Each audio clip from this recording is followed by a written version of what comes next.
Hello बच्चों, आज polynomial series का नेक्स्ट लेक्चर लेके आया हूँ और इस लेक्चर में मैं डिस्कस करूँगा alpha and beta some of zeros और प्रोडक्ट ऑफ जीरो से रिलेटेड कुछ और क्वेश्चंस।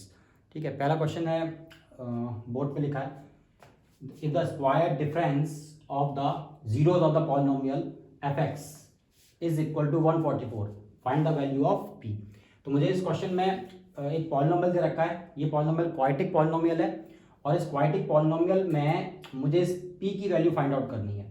अब इस p की वैल्यू फाइंड आउट करने के लिए देखो, जब भी इस किस्म के क्वेश्चंस आते हैं, ठीक है, तो इस किस्म के क्वेश्चंस में ना, जब भी ये जीरो का कॉन्सेप्ट आए, तो जीरो से कॉन्सेप्ट जब भी पॉलिनोमियल में, क्वाड्रेटिक पॉलिनोमियल में या क्यूबिक पॉलिनोमियल में, जब भी जीरो से रिलेटेड कुछ क्वेश्चन पूछा जाता है, तो इसमें डेफिनेटली सम ऑफ जीरो और प्रोडक्ट ऑफ जीरो का कोई ना कोई रोल तो होता ही है। और उसके बाद फिर दूसरी कंडीशन हमें देखनी होती है कि हमें गिवन कंडीशन क्या दे रखी है। ठीक है, तो इसके बेसिस पे ऐसे क्वेश्चंस बड़े इजीली सॉल्व हो जाते हैं। तो मैं क्वेश्चन को सॉल्व करने जा रहा हूँ। ठीक है, तो जो सेक्शन लिखा हुआ है मैं इस क्वेश्चन को रब करके डायरेक्टली इसको सॉल्व करता हूँ। मेरे पास एक क्वाड्रेटिक पॉलिनोमियल दे रखा है। इस क्वाड्रेटिक पॉलिनोमियल के बेसिस पे मुझे p की वैल्यू फाइंड आउट करनी है। तो सबसे पहले तो गिवन क्वांटिटी क्या है, f x is equal to x square plus p x plus 45। ठीक है, ये क्वाड्रेटिक पॉलिनोमियल दे रखा है। ठीक, अब इस क्वाड्रेटिक पॉलिनोमियल में मुझसे कहता है if the square difference of the zeros, square difference of the zeros मतलब जीरो का कहीं ना कहीं कॉन्सेप्ट आना है। तो जब भी जीरो का कॉन्सेप्ट आए तो दो फॉर्मूले, रेडीमेड फॉर्मूले जो हमारे पास होते हैं, पहला फॉर्मूला है सम ऑफ जीरो मतलब अल्फा प्लस बीटा।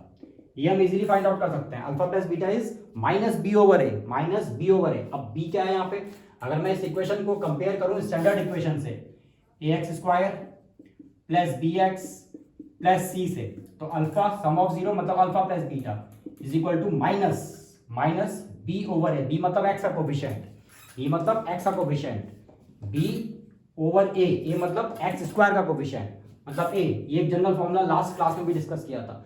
ये होता है सम ऑफ जीरो। वैसे ही हम प्रोडक्ट ऑफ जीरो आइडेंटिफाई कर सकते हैं, मतलब alpha into beta, alpha into beta is C over A. C मतलब कांस्टेंट टर्म, जो भी क्वाड्रेटिक पॉलिनोमियल में कांस्टेंट टर्म होगा सी ओवर एक्स स्क्वायर का कोफिशिएंट मतलब ए। तो ये दो फॉर्मूले हमारे पास किसी भी क्वाड्रेटिक पॉलिनोमियल या किसी भी क्यूबिक पॉलिनोमियल में एप्लीकेबल होते हैं, sum of zeros and product of zeros. अब अल्फा और बीटा बेसिकली यहाँ पे क्या है, जीरोस हैं। ठीक है, तो ये फॉर्मूला मैं इस पॉलिनोमियल में भी अप्लाई करके देखता हूँ और मुझे सम ऑफ जीरो और प्रोडक्ट ऑफ जीरो पहले मिलेगा। तो यहाँ पे सम ऑफ जीरो जो मुझे मिल रहा है, sum of zero alpha plus beta B over A, minus B over A मतलब minus P over A, A X का कोफिशिएंट मतलब 1, लिखने की जरूरत नहीं है। दूसरा प्रोडक्ट ऑफ जीरो मतलब alpha into beta, alpha into beta मतलब सी ओवर है मतलब 45 ओवर ए, ए मतलब एक्स स्क्वायर का कोफिशिएंट दैट मींस 45 ओवर 1।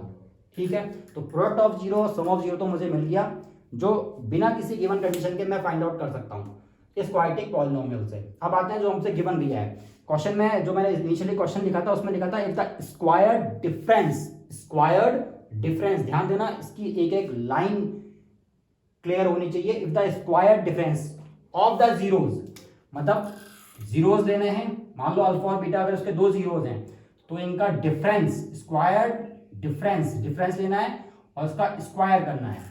ठीक है, इज इक्वल टू कितना गिवन है, 144। एक चीज तो ये गिवन है। अब इसके बेसिस पे मुझे इस p की वैल्यू निकालनी है। बच्चों एक बहुत जरूरी चीज, जब भी आपको अल्फा माइनस बीटा या अल्फा प्लस बीटा दिया जाए तो एक रेडीमेड फॉर्मूला यहाँ पे होता है। ठीक है, इस रेडीमेड फॉर्मूले को ध्यान रखना। फॉर्मूला होता है अल्फा प्लस बीटा का whole square is equal to alpha minus beta का whole square plus 4 times alpha into beta. आप इसको वेरीफाई कर सकते हो, इस रिजल्ट को आप इजीली वेरीफाई कर सकते हो। इसको एक्सपेंड करोगे तो ये चीज अल्फा प्लस बीटा के होल स्क्वायर के बराबर ही आएगी। ठीक है, तो एक रेडीमेड फॉर्मूला है, इस फॉर्मूले के बेसिस पर हम इस क्वेश्चन को सॉल्व करेंगे। ये फॉर्मूला क्यों लगाया, क्योंकि अल्फा माइनस बीटा या अल्फा प्लस बीटा वाली कंडीशन जब भी दी होती है तो ये कंडीशन एप्लीकेबल होने के चांसेस बहुत होते हैं। अभी अगर ये फॉर्मूला मुझे पता है तो मैं इजीली p की वैल्यू फाइंड आउट कर सकता हूँ। देखो अल्फा प्लस बीटा मतलब sum of zero that means minus P, तो इसकी जगह पे तो आ जाएगा माइनस पी और करना है इसका whole square is equal to alpha minus beta, ये मुझे गिवन कंडीशन में दे रखा है दैट इज 144 अब यहाँ पे एक चीज ध्यान रखना, 144 का स्क्वायर नहीं होगा क्योंकि मुझे स्क्वायर डिफरेंस दे रखा है, तो मैं डायरेक्टली इसकी जगह पे 144 पुट कर दूंगा, plus 4 times alpha into beta, it is nothing but product of zeros, मतलब 145, दैट मीन्स 4 इंटू 45। ठीक है, अब यहां से मुझे इजीली बड़े आराम से p की वैल्यू मैं फाइंड आउट कर सकता हूं, माइनस पी का square that means p square, ठीक है, is equal to 144 plus 45 into 4, 5 4 जा 20, 0 2 4 16 17 18। ठीक है, दोनों को ऐड करेंगे और दोनों को ऐड करके मुझे मिलेगा 3 4 3 2 4 324। ठीक है, p square is equal to 324, मतलब पी की वैल्यू क्या होनी चाहिए, पी की वैल्यू क्या होनी चाहिए 18, नहीं प्लस माइनस 18।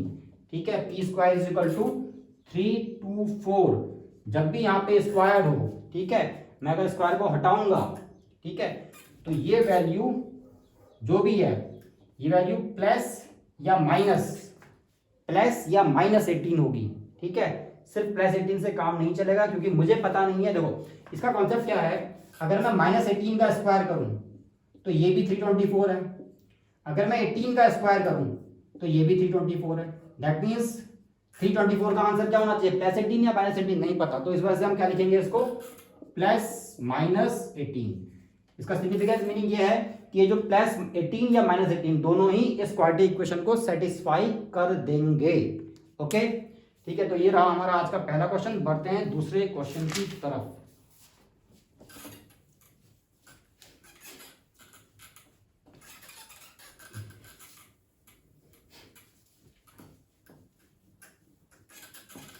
अच्छा, बहुत ही जल्दी हम मैथमेटिक्स में क्लास 10th के लिए रेगुलर क्लासेस लेके आने वाला हूँ।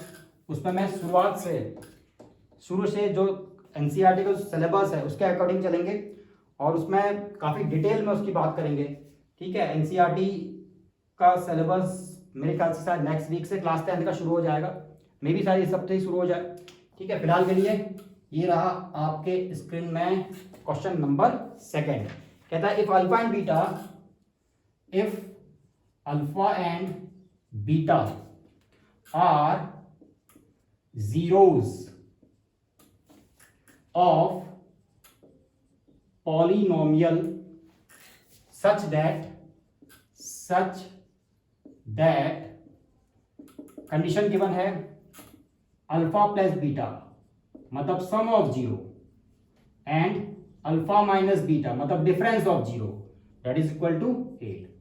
मुझे ये दो कंडीशन गिवन है और फाइनली मुझसे क्वेश्चन में पूछता है find the quadratic polynomial, find the quadratic polynomial having alpha and beta as its zeros। ठीक है, तो ये क्वेश्चन है। अब देखो पहले जरा इस क्वेश्चन को एक बार ना समझ लेते हैं। अल्फा और बीटा इसने पहले ही बोल दिया कि क्या है, जीरोस है किसी पॉलिनोमियल के। अल्फा और बीटा अगर किसी पॉलिनोमियल के जीरो हैं तो ऐसी कुछ कंडीशन बन रही है, मतलब अल्फा प्लस बीटा 24 दे रखा है। तो एनसीईआरटी में इसी किस्म का एक क्वेश्चन और होता है जिसमें आपको सम ऑफ जीरो और प्रोडक्ट ऑफ जीरो दिया होता है। यहाँ पे ध्यान देने वाली बात यह है कि सम ऑफ जीरो तो पता है लेकिन प्रोडक्ट ऑफ जीरो के बारे में कुछ नहीं पता। और क्वेश्चन में पूछा क्या है, फाइंड द क्वाड्रेटिक पॉलिनोमियल। अब क्वाड्रेटिक पॉलिनोमियल जब भी हमें फाइंड आउट करना होता है बच्चों, एक बड़ा कॉमन सा फॉर्मूला है। ठीक है, एक फॉर्मूला आपको पता होगा, जब भी आपको सम ऑफ जीरो और प्रोडक्ट ऑफ जीरो दिया हो तो एक फॉर्मूले के बेसिस पे हम इजीली उस क्वाड्रेटिक पॉलिनोमियल को फाइंड आउट कर सकते हैं। और वो जादुई फॉर्मूला क्या होता है, x square minus alpha plus beta times x plus alpha into beta. ठीक है, तो इस फॉर्मूले के बेसिस पे मैं बड़े आराम से किसी भी क्वाड्रेटिक पॉलिनोमियल को फाइंड आउट कर सकता हूं अगर मेरे पास सम ऑफ जीरो और प्रोडक्ट ऑफ जीरो हो।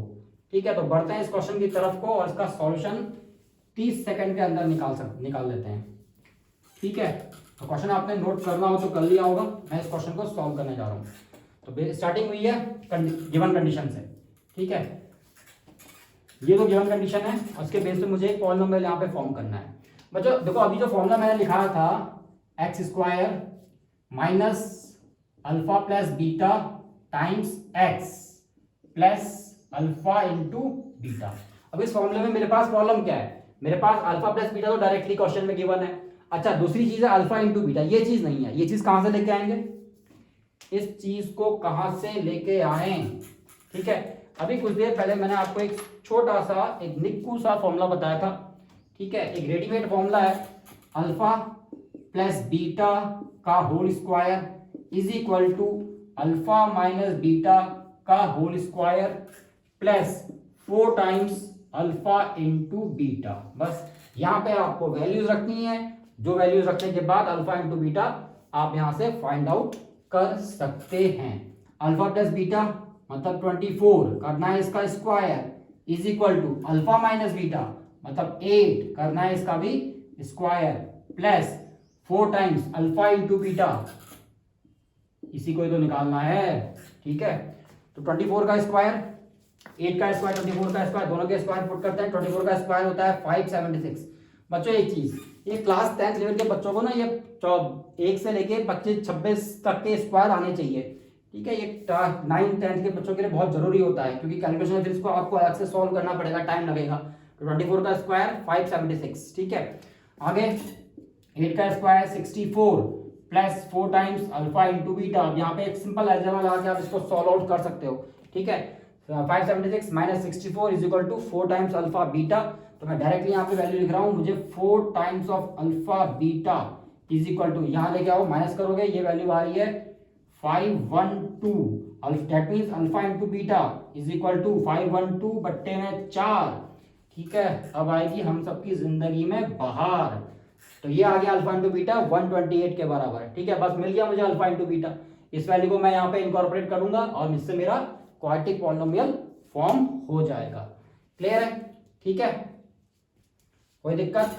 चलो, तो ये थे मेरे 2 क्वेश्चंस आज के, ठीक है। बहुत जल्दी अगला लेक्चर लेके आऊंगा, ठीक है। अगले लेक्चर में जो मैं बात करने वाला हूँ वो भी 10th का ही होगा। 10th के लेक्चर में मैं नेक्स्ट क्लास में डिस्कस करूंगा, तभी देखेंगे। ओके, टेक केयर, मिलते हैं। वीडियो पसंद आई हो शेयर करना, सब्सक्राइब भी कर लेना।